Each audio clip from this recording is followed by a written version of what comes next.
The sting of Margaret's palm across my cheek was nothing compared to the humiliation that followed. As I stumbled backward, clutching my burning face, my sister-in-law Jessica stepped forward with a cruel smile and spat directly at my feet. "That's what you deserve, you pathetic little gold digger," Margaret hissed, her perfectly manicured nails clicking against her designer handbag. "Did you really think we'd let you destroy our family?" I stood there in the marble foyer of what I'd called home for 3 years, my hands trembling as tears threatened to spill over. According to YouTube analytics, 99.3% of viewers are not subscribed. That's a huge number. By subscribing the channel that is completely free, you'll help support the channel and never miss fresh content. The wedding photos on the side table seemed to mock me. Images of happier times when I believed I belonged in this family, when I thought love could conquer the obvious class divide between David's wealthy background and my modest upbringing. "David will see through your lies eventually," Jessica added, her voice dripping with venom. "You can't keep playing the victim forever." The lies. That's what they called my truth. That's what they labeled my desperate attempts to tell my husband about his mother's cruelty and his sister's sabotage. For months, they'd been poisoning him against me while maintaining their perfect facades whenever he was around. "I've never lied about anything," I whispered, my voice barely audible.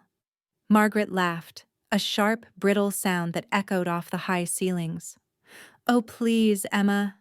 Crying to David about how mean we are to you? Making up stories about us trying to break up your marriage? You're pathetic." But they had been trying to break up our marriage. The accidentally double-booked dinner reservations that left me eating alone while David attended family events I was mysteriously uninvited to. The constant reminders of David's ex-girlfriend Charlotte, the daughter of family friends, someone they deemed more suitable. The subtle comments about my background, my clothes, my lack of a trust fund.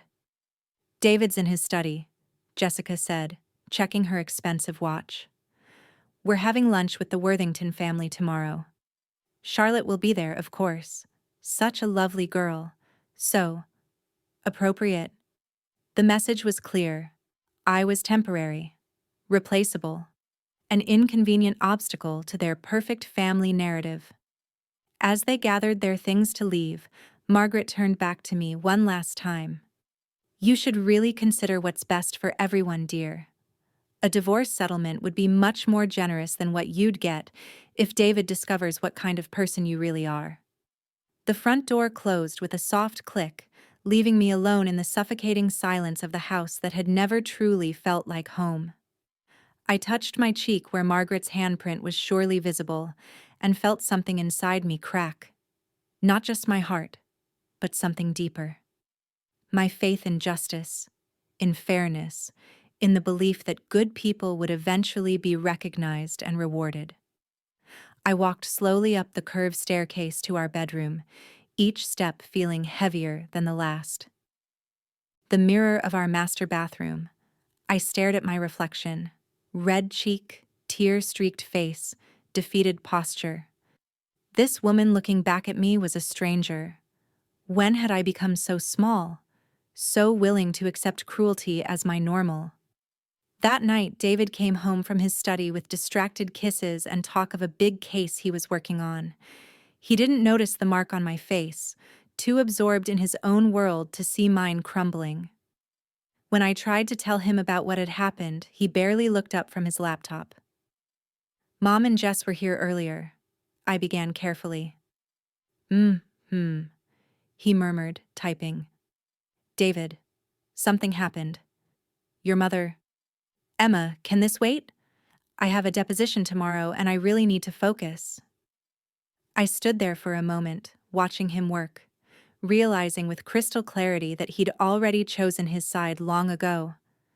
I was the outsider, the interloper, the woman who'd somehow tricked his son into marriage. In his mind, I'd always been the problem. That night, lying awake beside my sleeping husband, I made a decision. If they wanted to play games, if they wanted to treat me like I was nothing, then perhaps it was time they learned what nothing could do when pushed too far. The next morning, I began my research. It started innocently enough, going through old photo albums, family documents David kept in his home office, social media posts from years past. But as I dug deeper, patterns began to emerge. Margaret Fitzgerald, pillar of society and devoted mother, had secrets, many secrets. The charity foundation she chaired, one that raised millions for underprivileged children, had some interesting financial discrepancies. Large sums being transferred to offshore accounts. Expenses for administrative costs that seemed remarkably personal. A trail of receipts for luxury items purchased with charity funds. And Jessica, perfect Jessica with her art gallery and society connections, had been selling forgeries to unsuspecting collectors for years. The authentication documents were falsified, the provenance fabricated. She'd built her entire reputation on fraud, but the real treasure was buried deeper, in old newspaper archives and police records that had been sealed but not destroyed. 25 years ago, Margaret Fitzgerald had been involved in a hit-and-run accident. A young woman had died. Margaret had been drinking at a charity gala earlier that evening, had left in her car despite being intoxicated, and had never been charged. The victim's family had been quietly paid off, the investigation buried under piles of money and influence. David's father had been alive then, had used his connections to make it all disappear. But the truth had a way of leaving traces, especially when you knew where to look. I spent weeks gathering evidence, photocopying documents, creating detailed timelines. I contacted forensic accountants, private investigators, journalists who specialized in exposing corruption among the wealthy elite. I was methodical, patient, thorough, qualities that Margaret and Jessica had clearly underestimated. The irony wasn't lost on me. They'd called me a gold digger, but I'd never wanted their money. I'd fallen in love with David, not his trust fund. But now, their own greed and criminality would be their downfall. 3 months after Margaret slapped me and Jessica spat at my feet, I was ready. The annual Fitzgerald Foundation Gala was the social event of the season. 500 of the city's most influential people would be there, including the mayor, several senators, and most of the local media. Margaret would be giving her traditional speech about helping children in need, accepting praise for her philanthropic work, basking in the adoration of people who had no idea what kind of monster she really was. I spent the morning getting ready, choosing my outfit carefully, a simple black dress that David had bought me for our anniversary. I wanted to look like the dutiful daughter-in-law, the grateful recipient of Fitzgerald generosity. One last performance before the curtain fell. David was already at the venue, having left early to handle some last-minute details. He'd barely spoken to me in weeks, our marriage existing now only in public spaces where appearances mattered. At home, we were polite strangers sharing the same address. I arrived at the hotel ballroom fashionably late, scanning the crowd until I spotted my targets. Margaret was holding court near the silent auction tables, resplendent in a silver gown that probably cost more than most people's cars. Jessica stood nearby, laughing at something a potential client was saying, her hand resting possessively on a bronze sculpture that I knew for a fact was a counterfeit. The irony of the evening's theme, truth and justice for all, wasn't lost on me. I spent the first hour playing my role perfectly. I complimented Margaret on the decorations, thanked Jessica for introducing me to her art dealer friends, smiled graciously at the backhanded compliments and subtle insults that peppered every conversation. To anyone watching, I was the perfect daughter-in-law, grateful and deferential. But underneath my composed exterior, my heart was racing with anticipation. At exactly 9 o'clock, as Margaret approached the podium to give her annual address about the Foundation's important work, I excused myself and walked calmly to the hotel's business center. The prearranged email I'd prepared was ready to send, one containing detailed evidence of Margaret's embezzlement, complete with bank records, receipts, and financial analyses. The recipient list included every major news outlet in the city, the IRS, the State Attorney General, and the Board of Directors of the Fitzgerald Foundation. I clicked send and returned to the ballroom just as Margaret was reaching the crescendo of her speech about helping vulnerable children. "The work we do here isn't just about charity," she was saying, her voice carrying perfectly through the sound system. "It's about justice. It's about ensuring that those who have been given much give back to those who have little. It's about truth." The first phone began buzzing somewhere in the audience, then another. Within minutes, a ripple of whispers began spreading through the crowd as people checked their messages, their expressions changing from polite attention to shock and confusion. Margaret, oblivious to the growing disturbance, continued her speech. "We must never forget that our actions have consequences, that truth will always—" Mrs. Fitzgerald, a reporter from the city's largest newspaper, was standing, her phone in her hand. "Can you comment on allegations that you've been embezzling funds from your own charity?" The ballroom fell silent. Margaret's face went white, then red, then white again. I don't understand. What are you talking about?" More reporters were standing now, their phones flashing as they took photos. "Mrs. Fitzgerald, do you deny transferring over $2 million in charity funds to personal offshore accounts?" The silence stretched for an eternity. Margaret gripped the podium, her knuckles white, her composure cracking like ice on a spring day. Her eyes searched the crowd frantically until they found mine. I smiled. It was a small smile, nothing that could be called gloating or triumphant. Just a gentle upturn of my lips that said everything. "I know who you really are. I know what you've done. And now everyone else does too." This is outrageous," Margaret stammered into the microphone. "I don't know who would make such accusations, but they're completely false. Completely." "What about the hit-and-run incident from 1998? Another reporter called out. "Sarah Martinez, age 23, died after being struck by a vehicle that fled the scene. The case was never solved, but we have evidence suggesting—" Margaret stepped back from the podium as if she'd been struck. The microphone fell from her hand, landing with a sharp feedback squeal that made everyone wince. Security guards were moving through the crowd now, trying to restore order, but it was too late. The story was already out there, spreading through social media feeds and news alerts faster than they could contain it. I turned to look for Jessica and found her near the exit, her face pale and panicked as she spoke urgently into her phone. But escape wasn't an option for her either. The evidence of her art fraud was just as comprehensive, just as damning.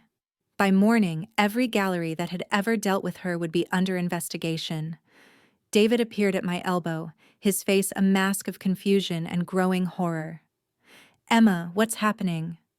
What are they talking about?" I looked at my husband, this man I'd loved, who'd chosen his family over me at every turn, who'd dismissed my pain and ignored my truth, and felt something settle inside me. Not satisfaction exactly, but a kind of peace. The kind that comes when the scales finally balance. "They're talking about the truth, David. The truth your family tried so hard to bury." His eyes searched mine, and for the first time in months, he really saw me. Not the gold digger his mother had painted, not the troublemaker his sister had described, but his wife. The woman who'd tried to warn him, tried to save him from the destruction that was always coming. Did you do this?" I could have denied it, could have feigned innocence or claimed ignorance, but what would be the point now? "Your mother slapped me in our home, David. Your sister spat on me like I was dirt. They've spent 3 years trying to destroy our marriage, and you let them. So yes, when I discovered what kind of people they really were, I made sure the world knew too." The chaos around us was escalating, Police had arrived, presumably to investigate the allegations. Margaret was being led away by her lawyers, her face streaked with tears and mascara. Jessica had disappeared entirely, probably already fleeing the city with whatever assets she could liquidate quickly. David stared at me like he'd never seen me before. I can't believe you would. The family reputation, the business connections, everything we've built. Everything you built on lies and blood money, I interrupted. Your mother killed someone, David. Your sister is a criminal. And you. I paused, watching his face contort with the weight of realization. You chose them over the woman who loved you. The aftermath unfolded exactly as I'd anticipated. The story dominated headlines for weeks.